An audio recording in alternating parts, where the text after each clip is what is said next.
Assalamualaikum warahmatullahi wabarakatuh. Perkenalkan, nama saya Rahma Fauzia dengan NIM 2307010259.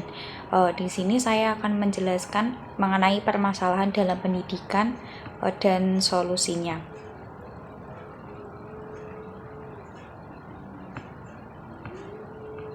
Indonesia sendiri merupakan negara yang sangat peduli terhadap pelaksanaan pendidikannya. Berbagai upaya juga telah dilakukan oleh pemerintah demi keberlangsungan pendidikan menuju yang lebih baik. Hal ini dapat terlihat dari isi Undang-Undang Dasar tahun 1945, pasal 31 ayat 3 dan 4. Pasal tersebut memberi penegasan bahwasanya pemerintah berkewajiban dalam mengusahakan penyelenggaraan pengajaran nasional dalam upaya mencerdaskan kehidupan bangsa yang diatur dalam undang-undang dengan memprioritaskan anggaran untuk pendidikan sekurang-kurangnya yaitu 20% dari APBN. Nah, berbagai macam permasalahan pendidikan nasional ini menjadi tantangan terbesar dalam mewujudkan pendidikan yang berkualitas. Permasalahan tersebut juga menjadi faktor terbesar rendahnya kualitas pendidikan di Indonesia saat ini. Adapun permasalahan tersebut ialah sebagai berikut. Dibagi menjadi dua, yang pertama masalah pendidikan dalam lingkup makro, yang kedua masalah pendidikan dalam lingkup mikro. Adapun yang dimaksud dalam lingkup makro ialah masalah yang ditimbulkan dari dalam pendidikan itu sebagai suatu sistem dengan sistem lainnya yang lebih luas mencakup seluruh kegiatan manusia seperti tidak meratanya penyelenggaraan pendidikan di suatu daerah. Nah, adapun dalam lingkup mikro pengertiannya yaitu masalah yang ditimbulkan dalam komponen sebagai suatu sistem seperti masalah kurikulum. Yang pertama saya akan membahas mengenai masalah pendidikan dalam lingkup makro terlebih dahulu, yaitu yang pertama ada kurikulum yang membingungkan dan terlalu kompleks.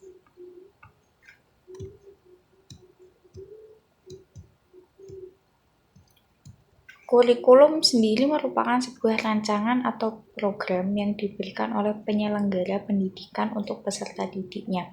Nah, di Indonesia sendiri ini telah mengalami 10 hingga 11 kali perubahan kurikulum yang terjadi. Ini dapat membingungkan terutama peserta didik, pendidik, dan bahkan orang tua. Menurut Nasution, mengubah kurikulum dapat diartikan sebagai turut mengubah manusia, yaitu pendidik, penyelenggara pendidikan, dan semua yang terlibat dalam pendidikan. Yang kedua ada pendidikan yang kurang merata. Pendidikan yang kurang merata ini menyebabkan terputusnya komunikasi antara pemerintah pusat dengan pemerintah daerah. Selain itu, masalah pemerataan pendidikan juga terjadi karena kurang berdayanya suatu lembaga pendidikan untuk melakukan proses pendidikan. Nah, hal ini bisa saja terjadi jika kontrol pendidikan yang dilakukan pemerintah pusat dan daerah tidak menjangkau daerah-daerah terpencil.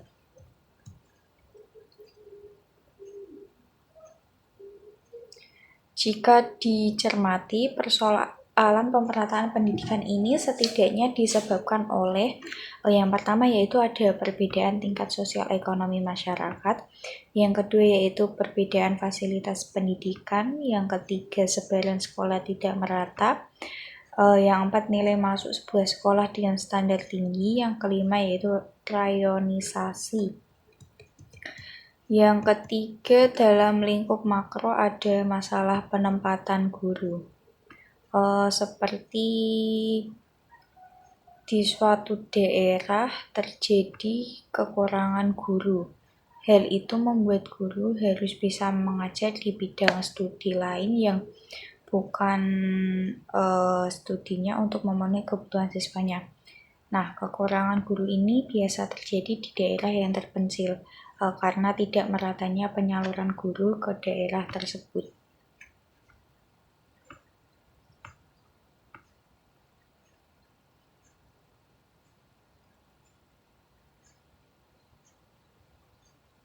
Yang keempat yaitu rendahnya kualitas guru.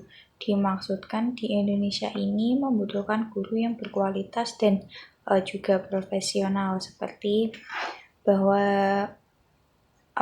guru itu bukan hanya tuntutan pekerjaan, melainkan panggilan jiwa untuk mengajar dengan sungguh-sungguh.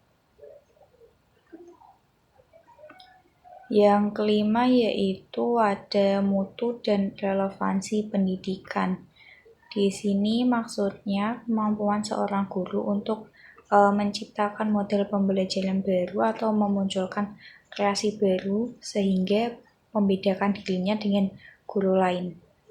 Nah, itu sebabnya tenaga pengajar harus mengedepankan kreativitas agar anak didiknya ini mudah untuk memahami apa yang disampaikan.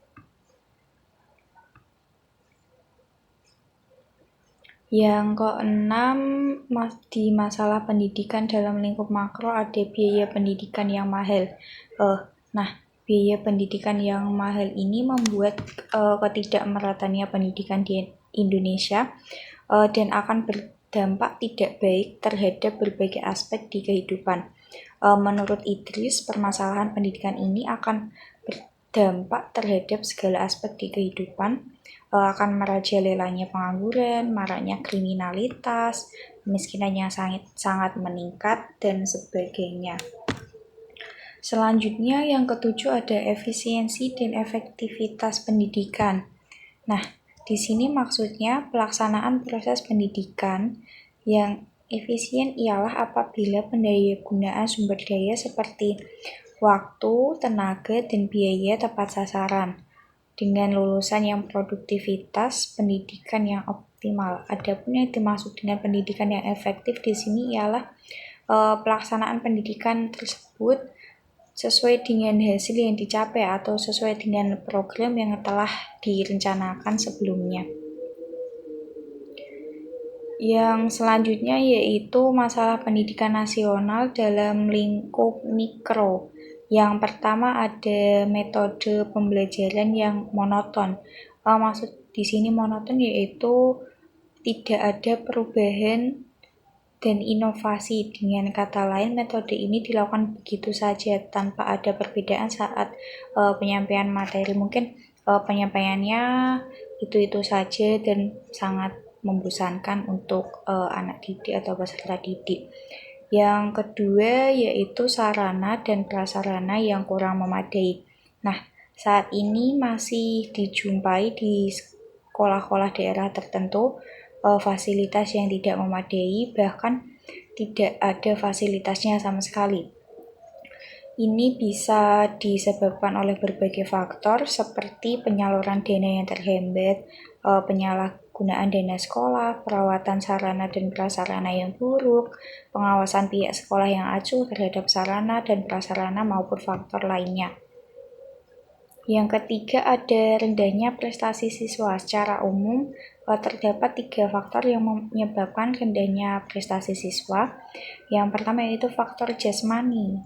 Ini contohnya yaitu dia kurang memperhatikan asupan makanan, terus fisik yang lemah, fisik yang gampang sakit. Yang kedua ada faktor psikologis. Ini seperti kurangnya motivasi baik dari diri sendiri maupun dari orang lain. Yang ketiga kelelahan. Selain itu ada faktor eksternal berupa rendahnya kualitas dari guru itu sendiri, kurang memadainya sarana maupun prasarana, 3 faktor keluarga, 4 faktor lingkungan. Faktor lingkungan contohnya seperti pergaulan di lingkungan sekitar.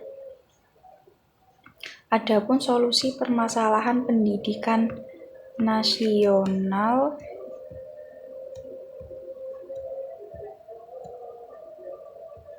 Yang pertama yaitu mengenai ilmu pengetahuan dan teknologi. Nah, ini harus ditingkatkan dengan pengembangan sumber daya manusia untuk mempersiapkan generasi penerus suatu bangsa.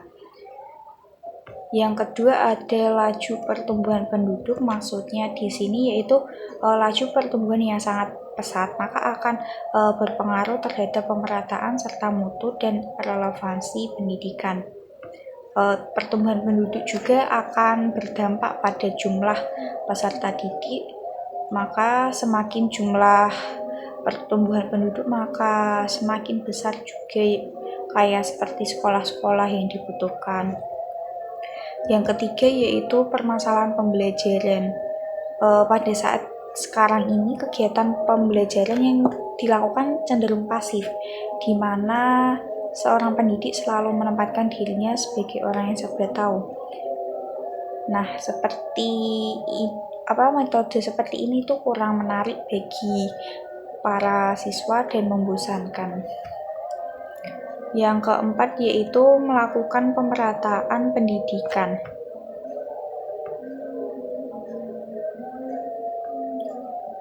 Ada beberapa cara yang dapat dilakukan untuk mengatasi masalah ketidakmerataan pendidikan. Yang pertama yaitu ada pembangunan gedung atau ruang belajar untuk siswa di setiap daerah.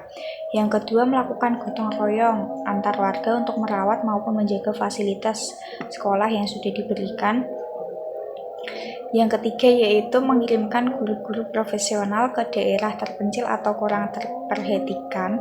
Yang keempat yaitu adanya program untuk pendekatan kepada warga ataupun melakukan edukasi tentang pentingnya pendidikan. Yang kelima yaitu mengadakan universitas terbuka, seperti saat ini sudah banyak diterapkan di berbagai daerah. Yang kelima ada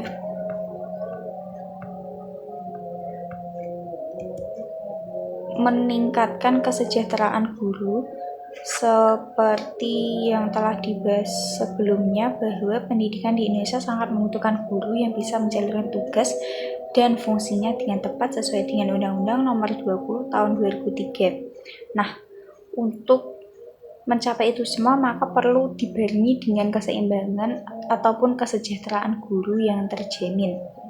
Yang keenam ada meningkatkan mutu pendidikan. Mutu pendidikan di Indonesia ini sendiri perlu ditingkatkan lagi guna mencapai tujuan pendidikan sesuai yang diharapkan.